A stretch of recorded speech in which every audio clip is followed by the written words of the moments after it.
कि जब बाबा साहब अम्बेडकर से पूछा गया कि आप बताइए कि आपके सपनों का समाज कैसा हो सकता है, तो बाबा साहब ने कहा निस्संदेह समता, स्वतंत्रता, बंधुत्व और सामाजिक न्याय पर आपने वो पूरी किताब लिख दी। और यहाँ तक कि उसको गांधी और बाकायदा जिन्ना दोनों पढ़ा करते थे। ये खुद बाबा साहब ने अपने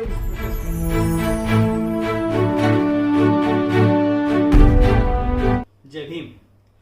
अंबेडकर जयंती का मौका है और पूरे देश में नहीं दुनिया भर में बाबा साहब डॉक्टर अंबेडकर की जयंती मनाई जा रही है।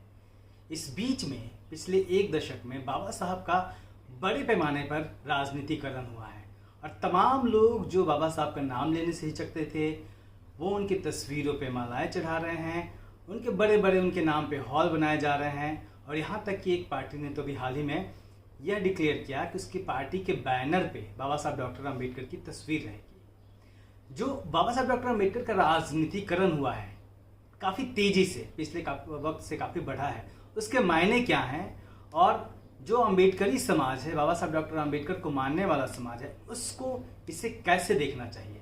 हमारे साथ है प्रोफेसर विवेक कुमार सर, जो देश दुनिया के जाने माने समाजशास्त्री हैं और तमाम मुद्दों पे अपनी बेबाक राय रखते हैं। सर, जो बाबा साहब को लेके राजनीतिकरण की बात बनी, उसको आप कैसे देखते हैं और समाज को कैसे देखना चाहिए?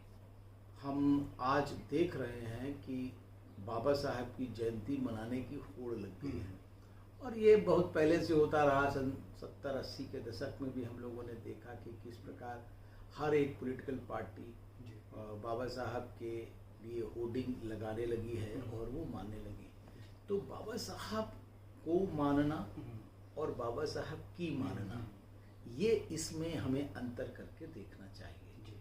बाबा साहब की तस्वीर अपने राजनीतिक पार्टी के होर्डिंग में लगा लेना या ये कह देना कि नहीं सभी ऑफिसेज में बाबा साहब अम्बेडकर की तस्वीर लगेगी, मुझे लगता है कि ये एक छलावा है सीधे सीधे, और ये एक विशुद्ध राजनीति है। क्योंकि अगर आप लगातार जो राजनीतिक दल ऐसा कर रहे हैं, उनके लीडरों की कार्यविधियां देखिए। मुझे याद है कि मंडल 2 के दौरान यूथ फॉर इक्वलिटी आई थी और वो आरक्षण का विरोध कर रही थी और आम आदमी पार्टी के जो सर्वे सर्वा लीडर हैं वो बाकायदा उन मंचों पर देखे गए, लेकिन मैंने आज तक उनके मुंह से अभी तक कोई आरक्षण के प्रति कोई सकारात्मक टिप्पणी नहीं सुनी है। और ना ही दिल्ली के अंदर ऐसी कोई योजना मैंने सुनी है जिसके तहत हम ये सोचें कि वो बैकलॉग, रिजर्वेशन के बैकलॉग को पूरा कर रहे हैं। दिल्ली के विश्वविद्यालयों में जो नियुक्तियां हैं, क्या उसके अंदर बाबा साहब अम्बेडकर के आरक्षण को लागू किया जा रहा है? या दिल्ली के अंदर ही आपने देखा होगा कि कम से कम 40 ऐसे कॉलेजेस हैं जो दिल्ली सरकार के अधीनस्थ आते हैं, क्या उनके अंदर कोई ऐसा schedule caste, schedule tribe principal है? या उसकी गवर्निंग बॉडी के अंदर कितने दलित हैं? तो मुझे नहीं लगता है कि कहीं भी उनको प्रतिनिधित्व मिल रहा हो। तो केवल और केवल बाबा साहब का चित्र लगा देने से बाबा साहब के अनुयायियों की और बाबा साहब जो सामाजिक न्याय की बात कर रहे थे उसकी भरपाई नहीं हो पाएगी। अम्बेडकरवादियों को इस तमाम सिचुएशन को कैसे देखना चाहिए? अम्बेडकरवादियों को सीधे सीधे ये देखना चाहिए कि जब उन पर विपत्ति पड़ती है, जैसा कि आपने देखा गुजरात के अंदर वो घटना जिसके अंदर दलितों को मारा गया, नंगा करके मार रहे थे, क्या उस समय जो अम्बेडकरवाद को आज मान रहे हैं या अम्बेडकर को मान रहे हैं, क्या उन्होंने उस पर कोई टिप्पणी करी? जब जो है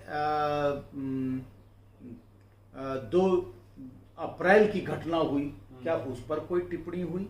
SC/ST एक्ट को जब कम कर दिया गया, घटा दिया गया, तो क्या उस पर कोई टिप्पणी की? जो 13 पॉइंट रोस्टर हुआ, क्या उस पर कोई टिप्पणी करी? तो ये सब इस बात को प्रमाणित करता है कि व्यक्ति जब विपदा पड़ती है दलित समाज पर, क्या वो आपके पक्ष में खड़ा होता है? ये दलित समाज को, बहुजन समाज को देखना पड़ेगा कि क्या वो उनके साथ खड़ा है या केवल बाबा साहब अंबेडकर की तस्वीर लगा करके उनको अपनी ओर आकर्षित कर रहा है, जिससे कि उनके कुछ वोट उनको भी मिल जाएंगे।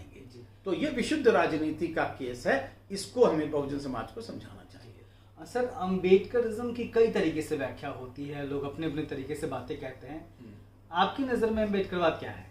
देखिए, अंबेडकरवाद बाबा साहब के शब्दों के अंदर ही लेकर के मैं चाहता हूं कि जब बाबा साहब अंबेडकर से पूछा गया कि आप बताइए कि आपके सपनों का समाज कैसा हो सकता है, तो बाबा साहब ने कहा, निस्संदेह समता, स्वतंत्रता, बंधुत्व और सामाजिक न्याय पर आधारित कोई भी समाज एक प्रजातांत्रिक समाज हो सकता है।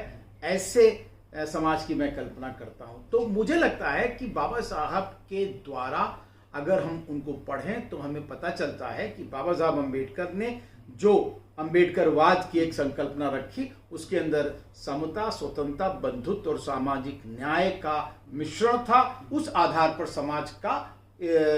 समाज की स्थापना होनी थी। और साथ ही साथ बाबा साहब अंबेडकर ने जब 26 नवंबर 1949 को संविधान सौंपा, उस समय भी उन्होंने कहा कि हमें केवल राजनैतिक प्रजातंत्र नहीं चाहिए। उन्होंने राजनैतिक प्रजातंत्र और आर्थिक प्रजातंत्र और सामाजिक प्रजातंत्र, इन तीनों को मिला करके ही अंबेडकरवाद की हम नींव रख सकते हैं। ऐसी तस्दीक बाबा साहब के अंबेडकर के लेखों द्वारा और उनके वक्तव्यों द्वारा हमें प्रमाणित मिलती है। अंबेडकरवाद, अंबेडकरिज्म से जो लोग जुड़े हुए हैं, जो इसकी बातें करते हैं, जो ये समाज है, ये आज कहाँ खड़ा दिखता है आपको बाबा साहब के संदर्भ में? और अब तो विश्व फलक पर बहुजन आंदोलन दिखाई पड़ रहा है। कनाडा से अभी खबर आई है कि वहां पर जो है पूरा का पूरा मंथ बाबा साहब अंबेडकर की हिस्ट्री के हिसाब से दलित हिस्ट्री मंथ मनाया जा रहा। पिछले साल भी ये हुआ था। और अभी अमेरिका से भी खबर आ रही है, कोलोराडो एक जगह है, वहां पर भी ये हुआ। तो कहीं ना कहीं अंतर्राष्ट्रीय मंच पर भी बहुजन आंदोलन पड़ा है। हमारे कुछ छात्र हैं, जो गौरव पठानिया जैसे लोग हैं, वो बैठे हुए अमेरिका में पढ़ा रहे हैं। अभी दीपचंद देखिए वहां पर पीएचडी कर रहे हैं जर्मनी में, और बहुत सारे लोग बॉस्टन में बैठे हैं। तो ये तरक्की हुई है, लेकिन दूसरी तरफ गिलास आधा खाली भी है।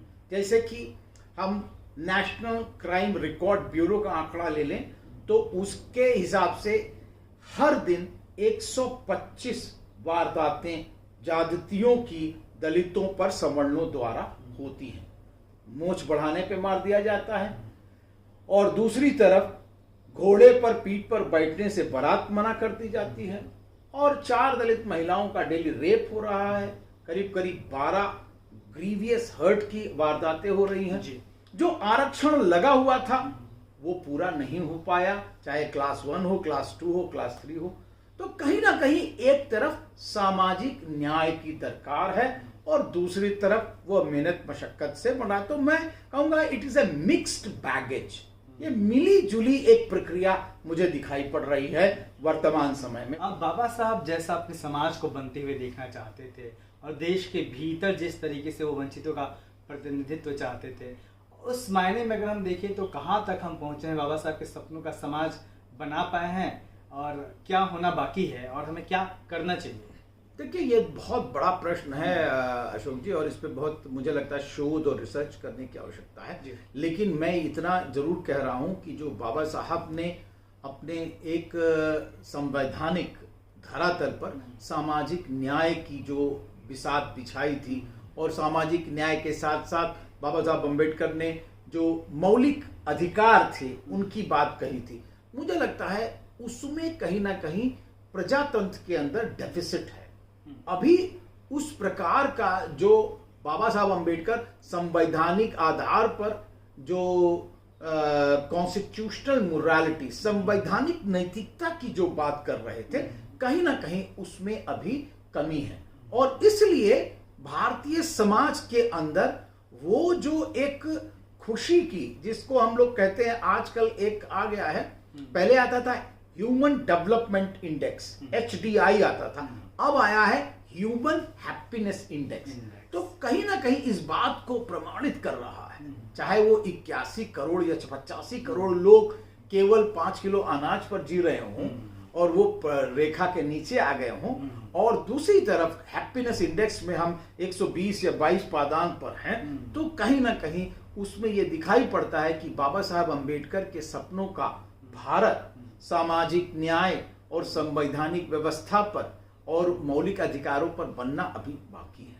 सर, एक बात कही जाती है, आम सी बात की मन के हारे हारे मन के जीते जीत। जिस तरीके से उत्तर प्रदेश में राजनीतिक विफलता हुई, उससे लोग समझ रहे हैं कि आंदोलन कमजोर हो गया, अम्बेडकरी आंदोलन अब खत्म हो रहा है।